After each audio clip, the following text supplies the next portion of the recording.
everybody. Welcome. Episode 4 of Forged by Fire. If you're just joining us for the very first time, let me give you some backstory. This is all about the pain of an entrepreneur, the journey, not just the results, the success, and the rah-rah, but the hell you're going to have to go through to get to the other side and become forged by that fire. And I've got Jonathan Foltz with us today. He is a massive entrepreneur, dozens of different businesses, e-commerce expert, blockchain, you name it, and he's got one hell of a story. So we're gonna go to his story in just a quick second. Briefly, my background, originally from Michigan, super blue collar, middle class upbringing. All 4 grandparents worked at the same factory. I wanted to be rich one day, can't sing, can't dance, can't rhyme, not gonna do anything illegal. That left sports. While playing college baseball, I got introduced to entrepreneurship, failed miserably for a long time, and then made it. Built a company that ended up doing a couple billion in sales, 3.6 million customers, 19 countries. We created a vertical market that didn't exist called challenge marketing.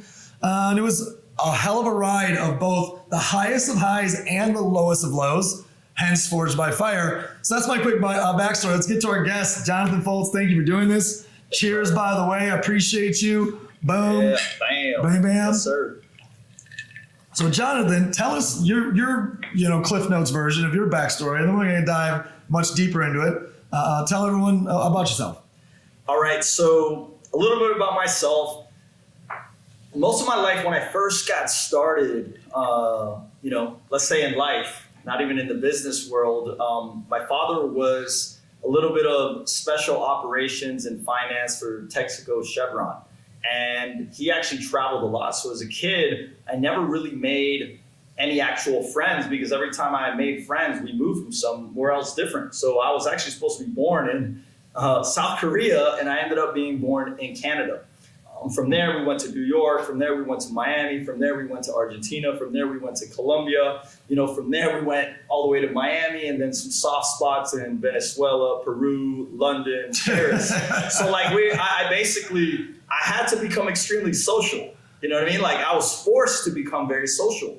And in my upbringing, I love sports.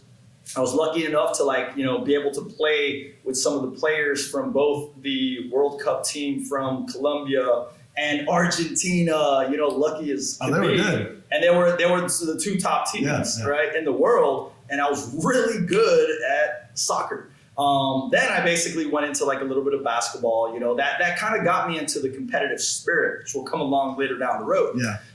As I went into school, what ended up happening is that, I love basketball, ended up getting kicked off the basketball team. And I realized man, if I'm not good at basketball, what am I good at? Which transgressed into me really going into entrepreneurship. So that rough time of figuring out what am I even good at, figured out entrepreneurship was really good. Then I definitely went through some really rough times where it was very much like the hero's journey. And out of the ashes, I came out and I was able to, build a lot of companies. So right now I'm sitting at 28 to 30 companies, that I helped start, found. We've helped over 500 companies, work with Fortune 500 companies, politicians, in intelligence, a lot of really cool stuff. And a little bit closer to now I'm really working deep into the blockchain space, really going hard. We were acquired by a public company last year. You know what I'm saying? So now, I'm a part owner in that company now. So we have, our old holding company, Digital Age Business, and Burgio International. And, it's just been a very crazy, rough ride, let's say. Yeah. But it's very inspiring because out of all the rough times, came really amazing things, and that's why I wanted you on here. So I had the opportunity, obviously, to dig into your story with you last month. So you and I just met probably 2 months ago. Yeah, literally 2 months ago. And realized we live 9 blocks away from each other. We're literally neighbors. We're like neighbors. In the same, I don't know if it's longitude or latitude. We're on the exact same plane, just 9 blocks from each other, and have a lot of mutual contacts across the country. Established that, and then started spending time together and just have a great connection. Yeah. So I got to go deep into your story and realize you were absolutely perfect for what Forged by Fire is meant for, right? I think there's so many different podcasts out there that are celebrating the highs, but who's really digging into the stuff that is really making us as entrepreneurs, right? Which are the lows. Who's really digging into that? And that's what that's what I wanted to do, and that's why I wanted to have you on. So I know from your story, you got into entrepreneurship super young. Like you were just always selling something. And so I would say even before entrepreneurship, you mastered sales as a teenager. As a high school kid. Yeah, I did. Yeah. Tell me a little bit about high school. You'd be going to school selling stuff. So I mean, I will start off the story with I was obsessed with basketball, right? So I was like a little bit obsessed with basketball, like not a little obsessed. I'm going to say I was totally obsessed with basketball. So like healthy obsession. Like it was an obsession that like I would get out of school and I was literally all day long until the sun went down playing basketball. And in 9th grade, I went to go try out for the JV team, not even the varsity team. And mind you, I was like, our street ball team was whooping up on the varsity basketball team and some of the best players already on the team. So for me, I was like, man, I have this. Like, this is easy. And I went to tryouts and I got cut literally on the first cut. And for me, it was like the world had ended. You know what I mean? Like, it was just a detrimental stance in my life. And like, what am I good at? Like, if I'm not good at basketball, I memorized every single basketball player's stats. Like, I could tell you almost any player's assists, rebounds, points per game. I was just so obsessed. It was kind of sickening, to be honest. Yeah. And when I realized that I wasn't, there was a big void that was left within me that I was like, okay, what am I going to actually do? Like, what do I do with not knowing anything, which literally came into play as we go through in high school.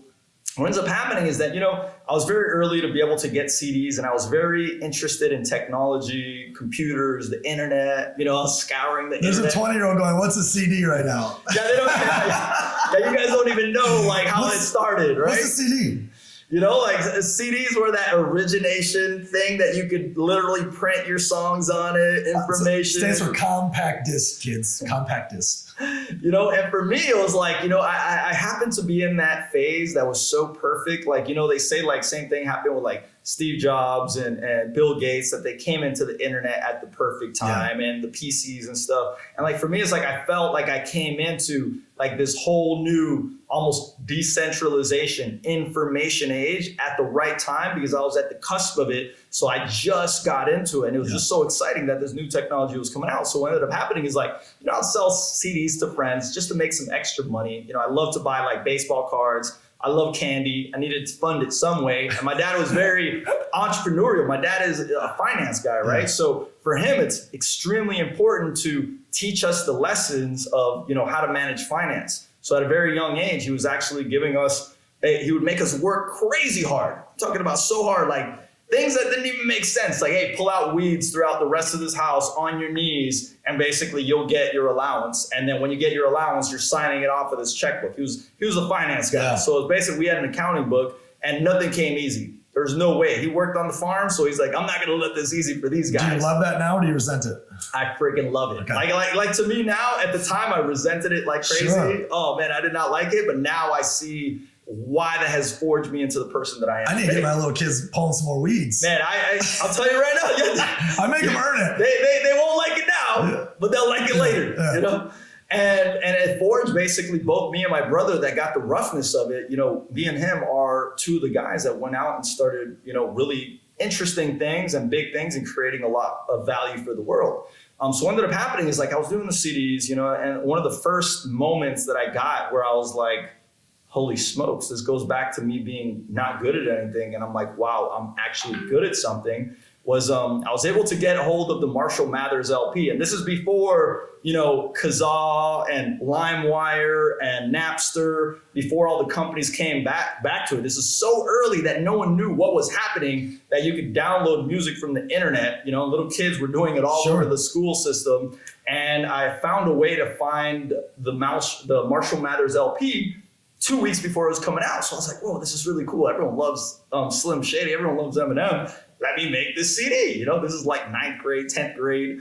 And I'm like, okay, what can I do with this? And that's where my creativity really started to spark. And I spent so much time it used to take 30 minutes to an hour just to make one CD. Yep. I ended up making all these CDs. I even made the own cover. I brought it to school. I emptied all my books out of my bag, and I filled it with CDs, and I sold every single CD. Just slanging CDs.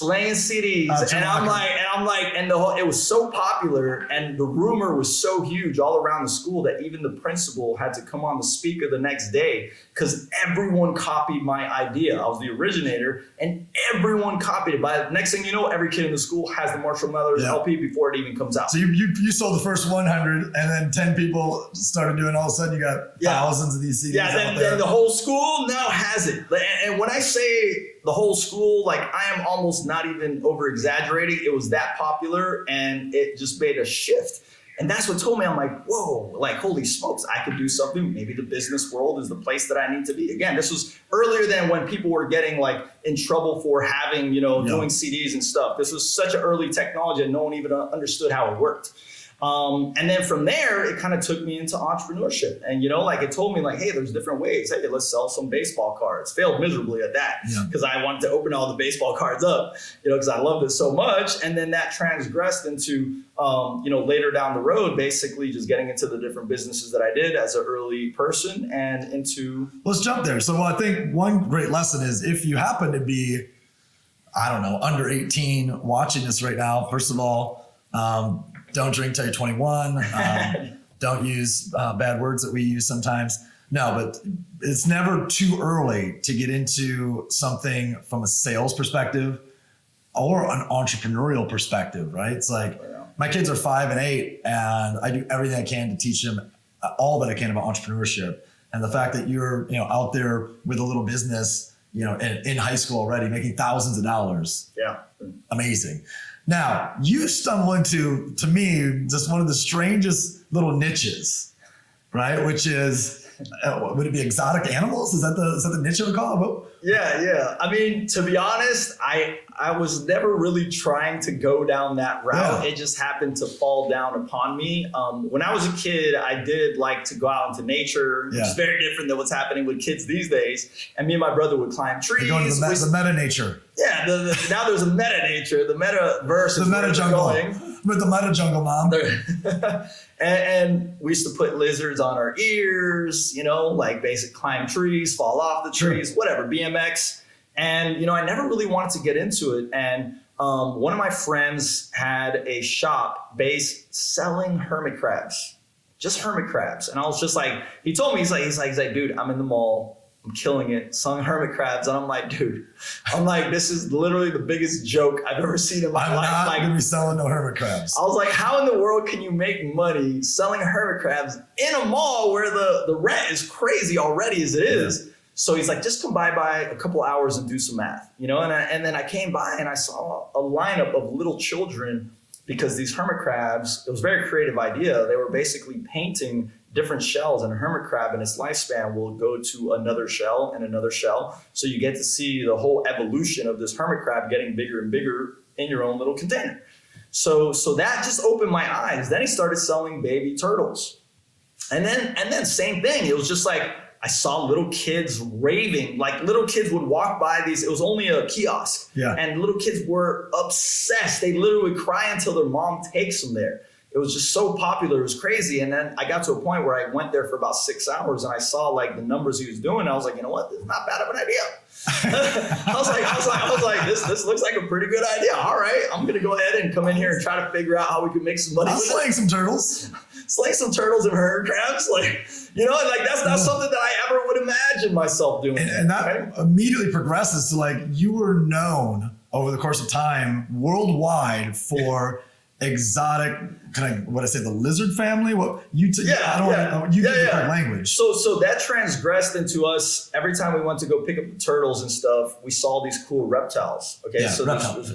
So it was a bunch of different reptiles and such. And we were just blown away how cool they actually were. And this guy imported them from all over the world. And we're just like, whoa. And one day we're like, dude, why don't we just start trying to sell some iguanas and some bearded dragons and some ball pythons? The mall at first was like, because we're literally in 2 malls, okay? Literally in the mall. At first, they're like, all right, guys, what are you doing? We're like, don't worry, none will ever escape, Not that they did it, they did. Yeah, they did escape. We had one time that 29 ball pythons got loose. in the mall. 29 snakes? 29 snakes got loose in the mall, literally in the nighttime. They popped out of the cages because we had one where they had just come in. And they literally showed up. We found them all, but they showed up in different stores around the mall. And let's just say they were not happy. Yes. But we found them. We ended up finding them. So none ended up being loose, but it was scary for the people that were actually opening the stores up. Of course. But anyways. You may or may not run into a python this morning. Yeah, you notice? Yeah. Like one lady ended up finding 3 screaming and we're like, oh, we found the last 3. Yeah, no joke. So that literally did happen. And what ended up happening is that like I realized to a certain degree that like, you know, I won't tell you the long story, but I realized that the people that were doing something very creative, you know, monetizing on it, not having to deal with the regular customers. Niche. Super niche. Super niche is breeding reptiles for very crazy, different type of colors, species, you know, like stuff that you would see that was like exantic, bright purple. So I was like, holy smokes, like human beings can help be part of this and have these very super what do you mean rare. bright purple? Bright purple reptile? Yeah. Yeah, like literally. In ball pythons, there's bright purple. There's one called the banana that first came into the United States. The first person to buy it, I think it was like a couple $100,000. One snake out of Africa, Ghana, comes into the United States and ends up blowing up a whole entire industry. I can guarantee you at least 100,000 of those snakes, those type of snakes, of the banana gene, which is like a yellow and purple color, have literally come out and they're just so beautiful. And that first they start out so expensive, and as more people breed them, regular people can have them. And then, you know, a young kid that wants to get familiarized with their snakes and stuff. And ball pythons don't get as big. They get about, you know, 4 or 5 feet. It sounds big, but it could be in a small cage like this. And then little kids can learn about 4 or 5 feet is bigger than my kids. Yeah, I mean, well, when you see it, it does not look as big. When you see it, it does not. It's just very long. What and at this point, like you've got a multiple 6-figure, not business, but take home, right? Or more. Or high, like near 7. Like you have a 7-figure business that's kicking you off multiple 6 in your late teens, early 20s at the time? Yeah. Well, okay, so at the time when I started doing that type of stuff, that was around 22 to 26 years old. Okay, so like that's around early 20s. Actually, no, I'm sorry. 20 to about 22. Sorry about that. Then back, I basically went through my rough times and everything that went on, and then from about 20. Now I'm about 26 years old. Yeah, and you get back in it. And I get back in it. But now I start breeding. So instead of selling them in a store, I get into the breeding aspect. And that was a complete different world to get into because like now I'm like, whoa, you know, like it completely changed the game. And we got to a point where we're breeding such rare stuff and creating such amazing stuff, amazing customer service. But for a 22-year-old, you're making several $100,000 a year. I mean, in that time, we were a 6-figure company. Yes, at that time. Yeah. At 22. Yes. When someone's at college, I want to create context here, right? So, you know, as an entrepreneur, you know, we are always hardest on ourselves about our results or about our success. But when you create context, at 22 years old, the grand majority of Americans are in college for their 4th of their 5th year, because they now take 5.5 years to do what used to take 4. Yeah. And they're dropping another 30 grand in debt upside down that year, right? Oh, yeah. You, on the other hand, are making a couple $100,000 at 22, figuring out business. You're in a niche, you know, a market. You're doing things that are entrepreneurial. Doing eBay. I was doing eBay with the reptile stuff early as can be. You know what I mean? First mover into this is great, right? So it's first mover to e-commerce. Yeah. You've got a niche. You're young. You're making shit happen. You're a first mover into e-commerce, and then you align with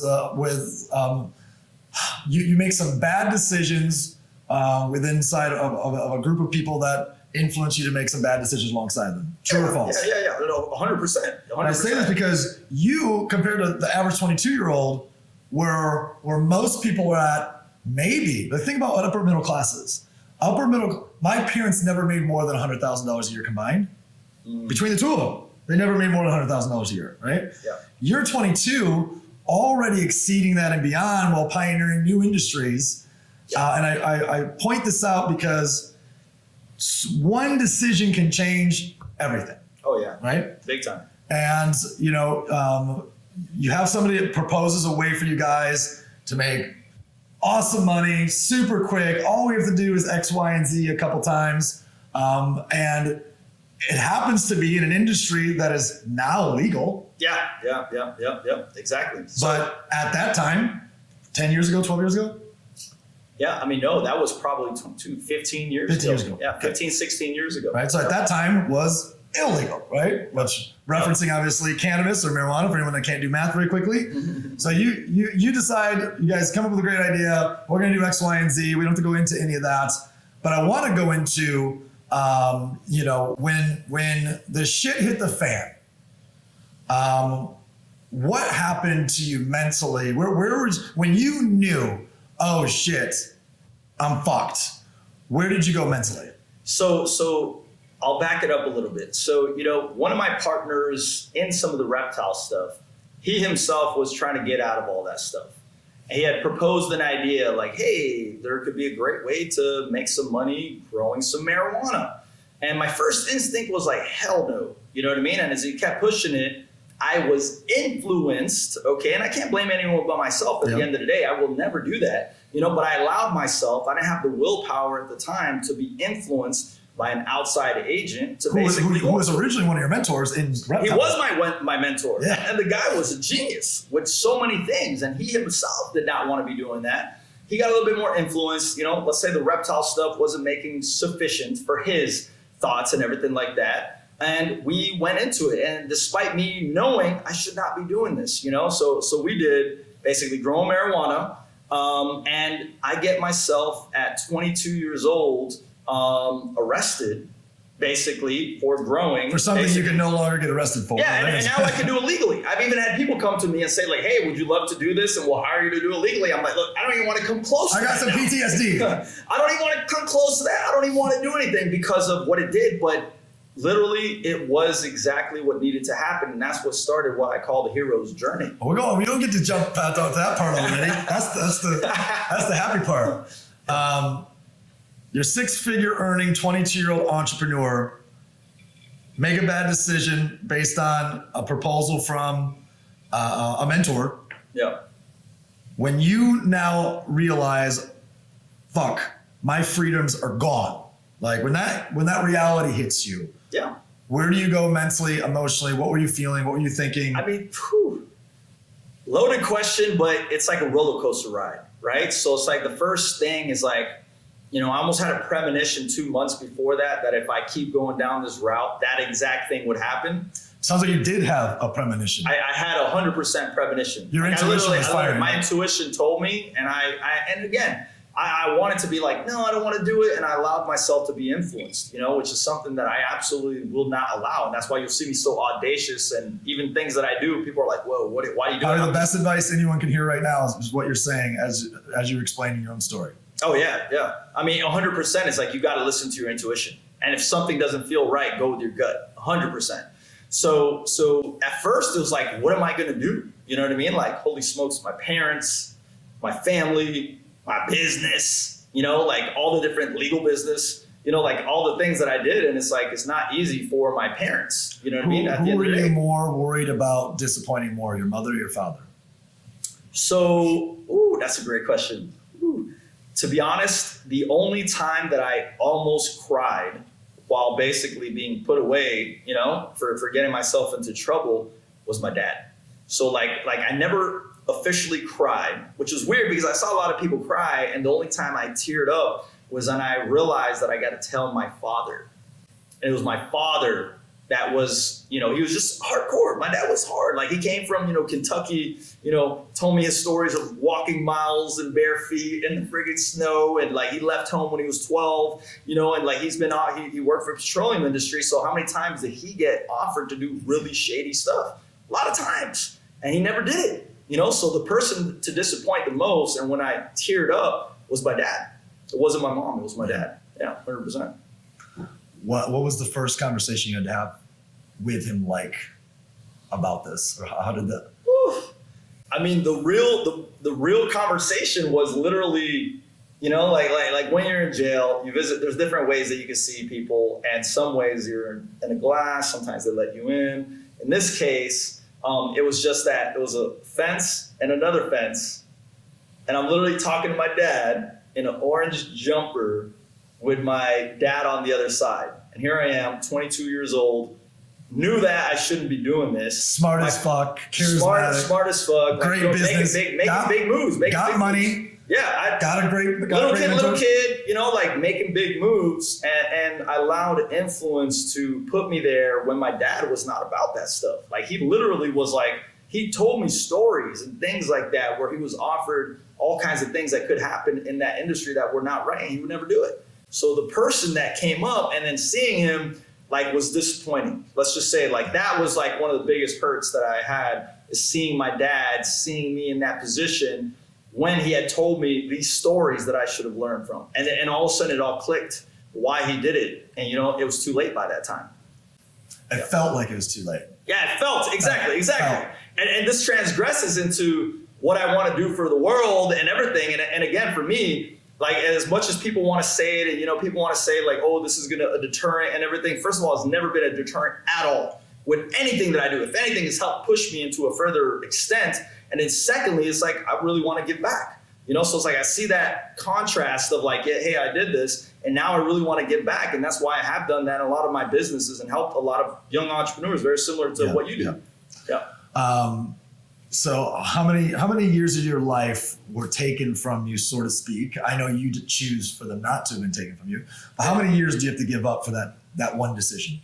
Yeah, I mean, it was a choice. I could have done things where I could have, you know, not done any time and didn't take that choice. It's very risky and basically 2.5 years. So it was a 3-year bid, which is the minimum mandatory, you know, for clarity. And a lot of things were not done in the right way from the governing system and stuff like that. Very illegal and everything like that. And I decided, I'm like, you know what? I'm just gonna, I did the crime. I'm gonna do the time. And 2.5 years of my life was taken up. Which is 10% of your whole life at that time. Yeah. And yeah. 30% of your adult life at that time. Yes. It's a large chunk. So it's like, you know, you go in there and it's like, what are you gonna do? You can either go into all the things that people are talking about, which is the majority, or you enter into groups where you really learn about life. And I have to be honest, like I learned from some of the smartest people that also were in similar situations that they wanted to do better for themselves. The large majority inside there is kind of going to go back and do the same thing. Yeah. So it's like, you really have to make a choice, and it's actually hard because there's really bad influences in there, but there's, believe it or not, some of the smartest people I've ever met in my life. And I know a lot of smart people, billionaires, people making huge moves in the world. And some of the smartest people are actually locked up and incarcerated. Believe it or not. Just made some bad decisions. Whether some of them were incorrectly done or they did the wrong decision. That's where I learned some of the greatest lessons in the world. You led perfectly into the moment. So Forged by Fire. You're in the fucking fire. Like, yeah. You're in the fire. You have, and you, like you just said, you got two choices here, which is take this thing all the way down to burning you to the ashes, which is the grand majority who continue to make certain decisions and run in certain environments, or take this time and learn everything I can learn, grow in any way that I can grow, and come out like a fucking beast. Oh yeah. So and that was your moment. That was the time, because you go into there and you don't know what's going to go on. You know what I mean? Like, I'm a 22-year-old white boy. I have Hispanic origin, but white boy. Like, I'm at a place, first and foremost. Secondly, it's very easy because of what I did. A lot of people were interested in it, and I honestly did not even want to go into that stuff. So what I did is I found the circles within there that were there to help alleviate. And to my surprise, these people were some of the smartest people in the world, teaching all kinds of things that you couldn't even imagine, not just in the business world, but from, you know, Gnostic teachings, Grandmaster, I'm not gonna say Grandmaster, but Master Freemasons on up, like secret society stuff that I was just like, I didn't even know existed. I was like, whoa, what, this world? Gnostics, the Knights of Malta? Like, I was like, how does this world even exist? And then these people were obsessed with, you know, mathematics, philosophy, you know, history. And it got to a point where it's like, that's where I really got into reading. Since then, I've read over 1,000 books. Which is crazy to me. And not even 1,000. And the thing is, what's crazier, 1,000 books is nothing compared to how many magazines I read. Because the thing is, it's like, it almost like baffles me now because I can't get back to that extent, because we're so, let's just say, overrun with technology and information and everything like that. But like, I was reading several magazines back to back, like a day, and the people inside there were doing the same thing. So imagine sitting down, zero technology, philosophizing and talking to the right demographic about what we could do better in the world. What are we going to do when we're going to get out? What are we going to do, to make the world a better place? Like there are those people in there. Like I was lucky enough that one of the craziest things that ended up happening was that I befriended and became, I would say, almost best friends with one of the longest running senators ever, 32 years, Mr. Childers. And I got so much knowledge from this individual that also had a huge crowd of people that basically were basically promoting him, because of what ended up happening with him and whatever it was. And like people trying to just get him to go. He had the same exact time that I did. And we befriended, and he just gave me so much knowledge where I would have never gotten that in the real world. There's no way, there's no school, there's no university in the world that you could spend so much time with a 32-year running senator, the president of the Senate, the dean of the Senate, and a guy that could this guy memorize. How it blew me away is because like this guy would come and they got commissary, they would give it to everyone, and he would basically go and give it to a whole bunch of people. And I'm like, who the hell is this guy? Like this is the Godfather here or something like that? And they're like, dude, that was like Florida's longest running senator of all time, 32 years. I'm like, is that even allowed? They're like, no, it's not anymore, but it was back then. Who's the president of the Senate for 2 years. So I was like, man, I got to go ask this guy questions. And when you ask him questions, he even asked me at one time after I asked so many questions, he said, look, ask me any question in history, politics, business, government in the last 100 years. And I would literally go read books to ask him questions, and the guy would answer every question. Yeah. And I'm like, what in the world? This guy's like on a whole different level. So I got some cool mentorship. It's almost like the universe slowed you down to speed you up, if you really think about it, right? So, yes. Oh, yes. I'm going to stay in here for one more second, then we're going to go to the other side of this. Top 2 or 3, we already got your dad, so let's go to 2 more. Top 2 hardest moments of that fire. What were the top 2 other than the conversation, the disappointment for your father? What was the 2 hardest moments? Yeah, so I mean, I have to put my mother in there because like when I had my legitimate business, she had to take over the business, and she had to, like, I was doing that business just for clarity while doing my stupid stuff on the side. She literally was working there day and night. So like, it was really hard to see my mom like go through that. And me and my brother were very big supports for her, and all of a sudden I'm gone out of the picture and everything like that. And like seeing her have to do all these things was definitely hurt me a lot, first and foremost. Secondly, I like to say it, and one of my friends said it really well. He was also like a high level Mason inside there. And he's like, you have to learn how to move amongst the vultures. And what that means to me is that there's a lot of vultures in that system, a lot of bad influences. And outside the system. And I was about to say, believe it or not, I'll tell you right now, I've worked with Wall Street and politics, with politicians, and I have to say there's more respect. I'm not even kidding when I say this, at least from my experience. There's more respect in that system than there is outside of the system. No joke when I say that, okay? Like a chain of command perspective? It's in more of a respectful, my word is my honor. Outside of here, people don't respect the word, and that's why you have legal contracts, lawyers and everything like that, and people will go and do that. Inside there, that doesn't happen. Because obviously there's higher repercussions if you make a mistake and don't keep your word. Do what you say you're going to do or shit's going to happen. It's like cowboy times. It's not a lawyer. It's like cowboy times. Yeah. Out here, people will, utilize the legal system, they utilize the media. The contract doesn't say that, Jonathan. That contract is in there instead of, what happened to us? And to me, that's why I've stood that ground very closely. It's like, I am a man of my word. If I say I'm going to do something, I'm going to do it.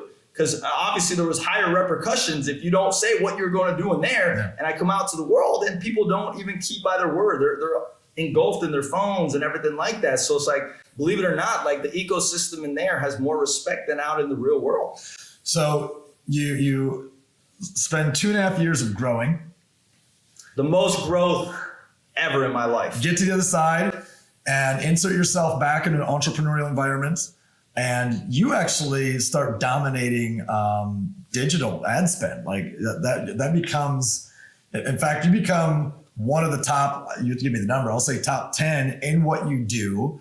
And really through digital advertising, digital marketing in the exotic business.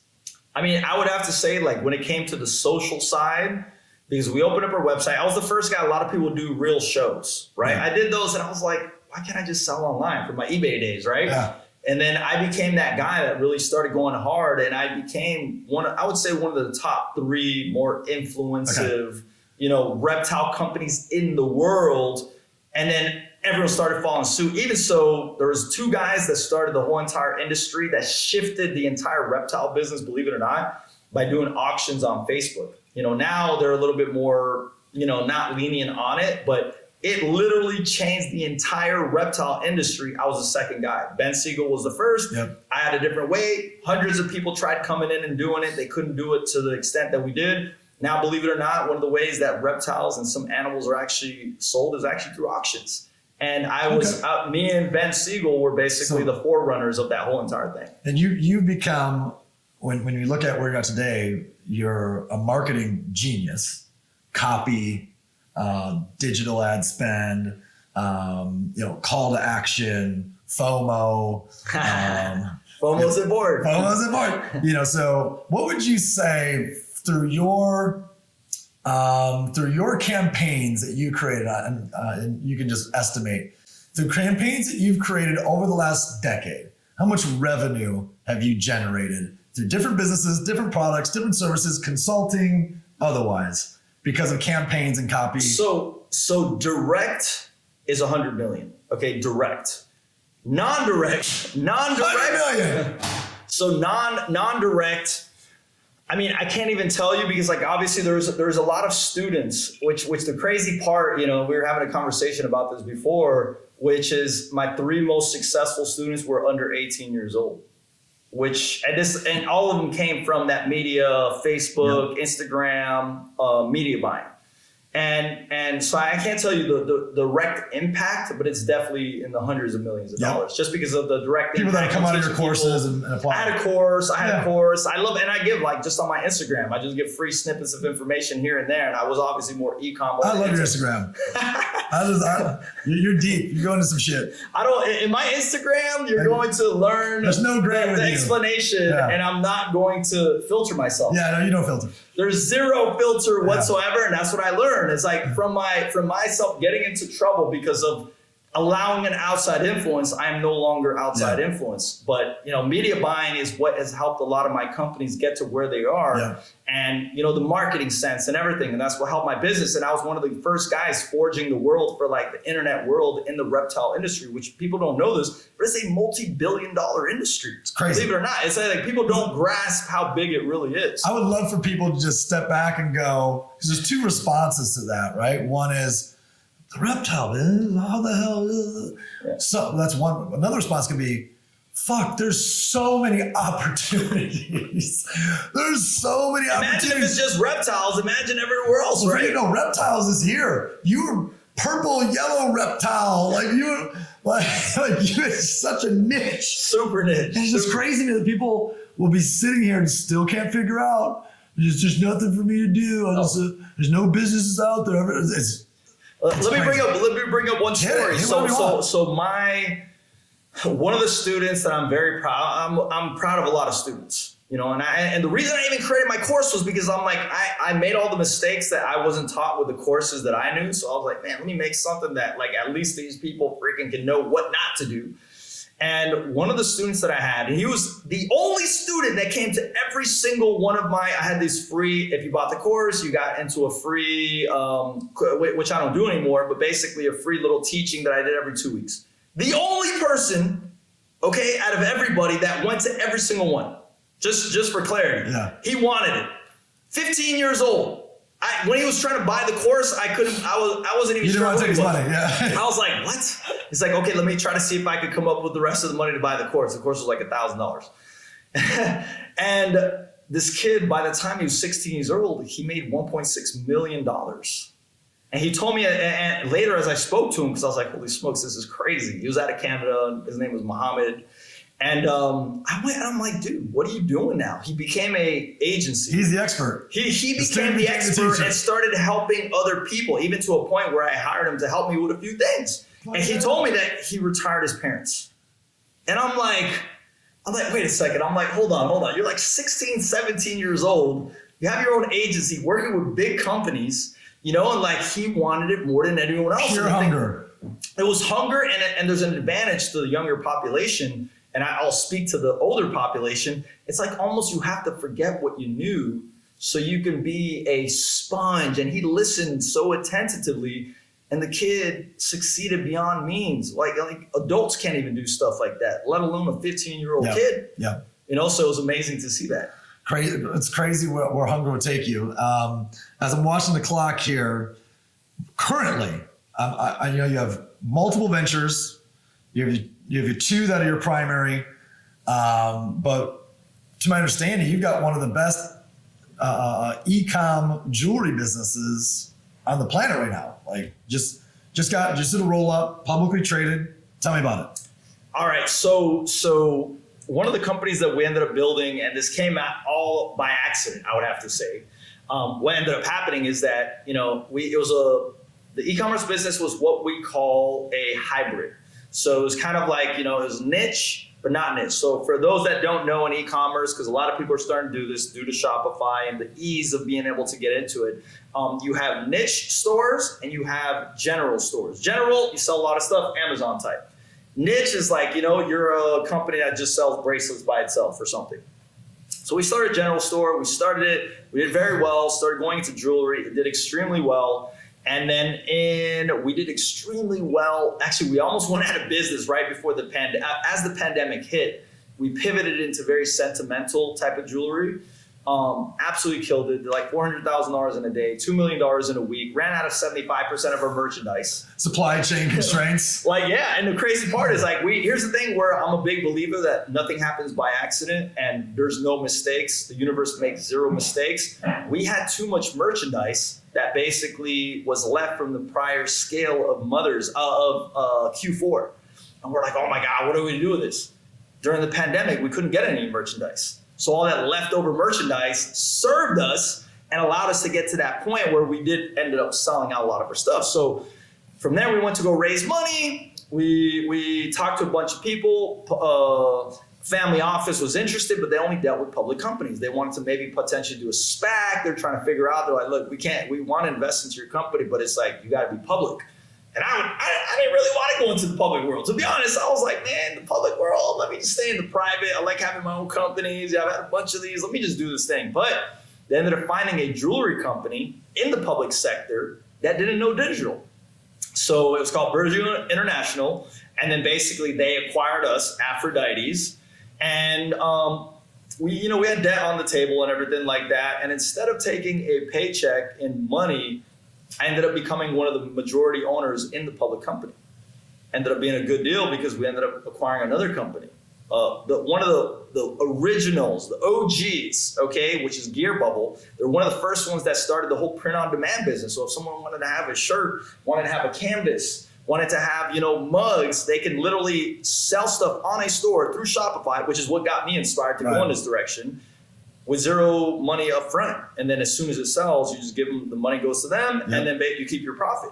So, then we went into that, and then we basically purchased half of a factory in overseas and everything like that. And now we're looking for more acquisitions. We're looking to make really big moves. And, it just took off from a place that I never really expected to even be in the public world. I mean, a person, let alone like myself with the background that I had, which obviously I'm here to do great things for the world and I'm highly talented in what I do. I didn't expect to be here. Like if you told me, a year and a half ago, because this happened about a year and 2 months ago, if you told me a year and a half ago, I'd be like, yeah, right. Like, no way, that is not happening. And here I am, Publicly traded, rolling up companies, one of the primary equity owners. Yeah, it's been a long journey for the last 15 years. Oh yeah. And a lot has to do is I wanted to do something better. So if it wasn't for my hard times, where everything seemed glim and I easily could have taken a bad route. Easily. Like you're in that environment. So you have to make a very decisive choice of like where you want to go and what you want to do. Because if you don't make that choice and you're definitive, it has to be, the thing is, this is not a maybe. Or like, 1 foot in, you know that very well, right? 1 foot in, 1 foot out and everything. It's like you have to make a choice. And once I made that choice, everything started to unfold in the most beautiful manner possible. Well, thank you for your story. I want to go into some questions, less about story, more about passion topics. So one of the topics we've been really hitting hard from a personal perspective with my content has been purpose. And I know this is a hot topic for you. So I'll let it free flow. Talk to me about how important identifying your purpose is. Is there any steps you can give so someone else can identify theirs? How critical is it to stay in your purpose as opposed to do a bunch of different shit outside? So there's 3 different directions you can go. Take it. Hit it. Okay, so this is literally one of my favorite subjects. Okay, so like I absolutely love purpose, and this is something that is actually a lot of people out in the world and a lot of people leading these companies, Fortune 500 companies, you know, I've dealt with some heavy hitters, and I would call a lot of these people are still very unconscious with what they're doing, and they want power and money. Yeah. And that's why the world is a little bit of the way that it is. And it's really up to us to figure out, you know, to a higher extent, to gain more purpose that is higher than just money, statutes, you know, clout, you know, power. And, you know, I'm going to go back really quick to Aristotle. Okay. So Aristotle spoke about something called axiology, okay? And he called it the telos. The telos was the end-all, be-all, okay? And what this actually was the study of purpose and values. And when I came across the study, it was actually through Dr. John D Martini, which he's one of the greatest teachers on the planet, if not the greatest teacher on the planet for axiology. And to me, it's crazy because the majority of people don't even know the subject. I didn't know until you told me. Yeah, and the thing is, you're a very well-read, smart individual. And when I talk to very well-read, smart individuals making big moves, they don't even know the subject. And I highly believe it's going to be one of the most important subjects on the planet in the next 5 to 10 years. So, and it's already taken, the people that take this, they know it. So what it is basically, you know, it's a variation of something that Aristotle talked about, and it's the ends to a mean that basically helps you provide a clear notion to what your purpose is. Because most people have no idea. People have no idea what their purpose is. They're just walking around, again, unconsciously, instead of consciously, reacting to the world in a very animalistic state, instead of being what the great philosophers of time have said is the angelic state, the conscious state, the state that you're able to see clearly and know why you're here on the planet. And that is by knowing your values, which again, okay, so a clear plan to how people could find this out. One of the greatest gifts that Dr. D Martini gave, he's one of my mentors, that he gave to the world. By the way, he's a modern day Aristotle, Socrates, Plato. Okay, I call it SPA, which is Socrates taught Plato, and Plato taught Aristotle. And if you know, Aristotle taught Alexander the Great. Yeah. Is there not something great to learn from this? Yeah. Okay, so he's one of those guys that is in that, I consider him in that statute of modern day. And if you go to his website, drdmartini.com, he has a values determination process. And if you watch his videos, you answer the 13 questions, you get very clear what your 3 top values are. Then you start to realize, first of all, what is your actual purpose and why you tick? So the more that I understand your values, okay, your 3 top values, I know how I can get your attention. I know how I can inspire you. I know how you can literally function. But if I talk to you in things that are not of your values, you're not going to pay attention to me. Yeah. So it's almost... Or you might repel. Yeah, it might actually... Yes, 100%. So what you want to do is figure those out. You can check it out on his website. You know, so for me, it's like I've become and I wouldn't call it a master, but I'm really trying to master, you know, what axiology is and how to study, determine, know, not just for myself, which is the most important. Number one, always is yourself. And then it's good to find out from the people that are around you, your team. So when we hire people, we actually take them through different tests. And one of the things that we like them to do is the values determination process, because I want to know what your top values are. Because if I know what your top values are, I know what inspires you. I know what you'll be excited about. And I'll know the things that you maybe don't want to do. And then a lot of people start hiring people, making them do things they don't want to do. And let alone, it's not that they hate their job, is they're doing things that don't even inspire them. So if you know what inspires them, you're in a way better position. Most of the world doesn't even know this. It's crazy. Most people don't know what inspires them, let alone how it inspires others. Yeah, and it's very driven by money. You know what I mean? Like, how do I survive? You know, we go back to like Sigmund Freud and stuff like that. And it's like, you know, you have to be in a position to get yourself stable. But after that, there's no determination. But these people get stuck in the notion that they have to make money, have power and clout. And that's what social media is teaching us, let alone how about let's get rid of a little bit of that and let's figure out what we're really here for and what can be a higher calling that could take you so much further. And anything that happens doesn't matter. I'm at the point myself, and I am no master, but I do understand that everything that happens is made in a way for me to get to where I want to go. Not just where I want to go, what I'm here to do. What you're here to provide. And again, the craziness, the ups, the downs, all that. The fire, yes, 2.5 years. Like the Phoenix Rising, which is the name of this freaking show. You know, and something that obviously I went through myself. Well, I've recently established that for me to evaluate opportunities, right? What I want to spend time on, what I don't want to spend time on.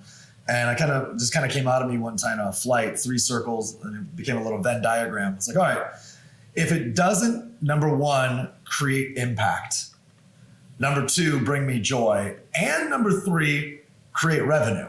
All 3 of these inside a little Venn diagram, I don't touch it, right? Which is different than my purpose statement, right? I know what my purpose statement is, but when I'm evaluating, when I'm sitting down looking at, people are like, hey, Nick, you should do blank, for example. I'm sure there's a lot of money to be made day trading crypto. I have no desire to do it. Because that only serves. It's missing part of the. There's no joy for me in that. There's no joy for that. There's no impact unless I was to go teach it. So it's only revenue for me, right? So it's only one piece of it, right? Or hey Nick, you can make. There's a million ways to make money. Who cares, right? So it's like revenue is only one part of those. For me, impact is crucial, right? What is the ripple effect of that? And am I happy doing it, right? Do I love it, right? So those are kind of how I get to. The finish line for me for making decisions on a day-to-day basis around my purpose. So rounding this out, 2 things. You got a chance to give 2 tips about anything you want. What would they be to the audience listening who's full of solopreneurs, sales professionals, and entrepreneurs? What would be 2 tips of anything that you want to share?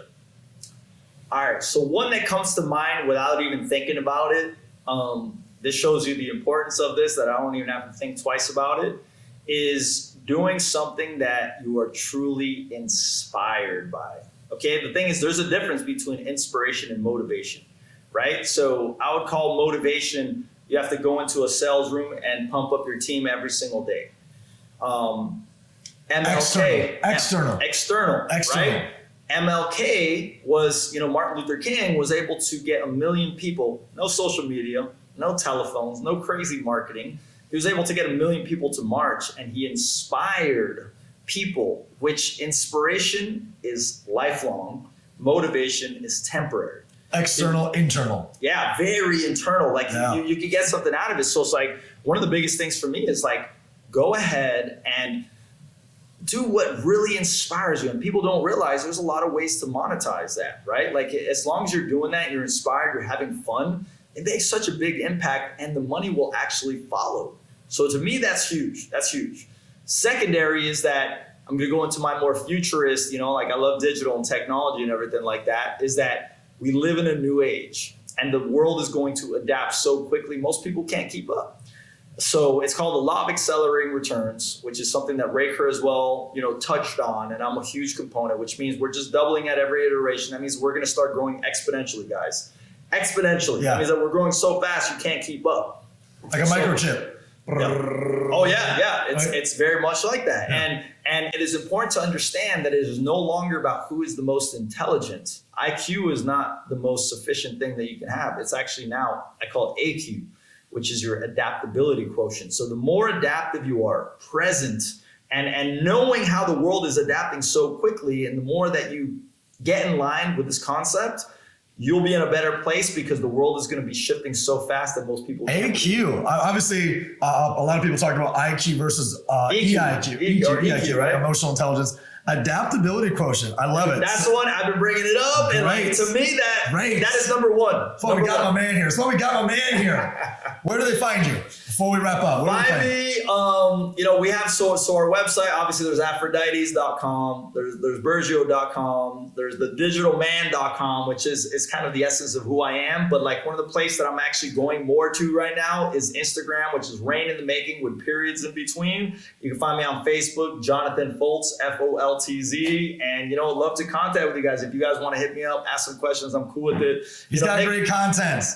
Follow this man. I've been following him for the last couple months. He's got great content, always interesting. Listen, I appreciate you being here. I appreciate you pouring into everybody. Dude, and I appreciate you. Like what Nick is doing, guys, is amazing. Like he really is like pouring more into. This is not about money. This is not about just doing something. He's wanting to support and help people, and that's why I have so much respect. And I think that's one of the reasons we get along so well, brother. Absolutely. I look forward to spending a lot more time with you. So, guys, if you had a good time today and you want to support an organization that is teaching youth entrepreneurship, go to thenextgen.org. Thenextgen.org. It's a foundation created, or a charity created 10 years ago that teaches youth entrepreneurship in high school and colleges, because there's not enough traditional platforms that are teaching entrepreneurship. We figured it out by going around the school system to figure out entrepreneurship. So go there, donate $25, $50, $100, support the movement. Forged by Fire, episode 4 in the books. See you next week.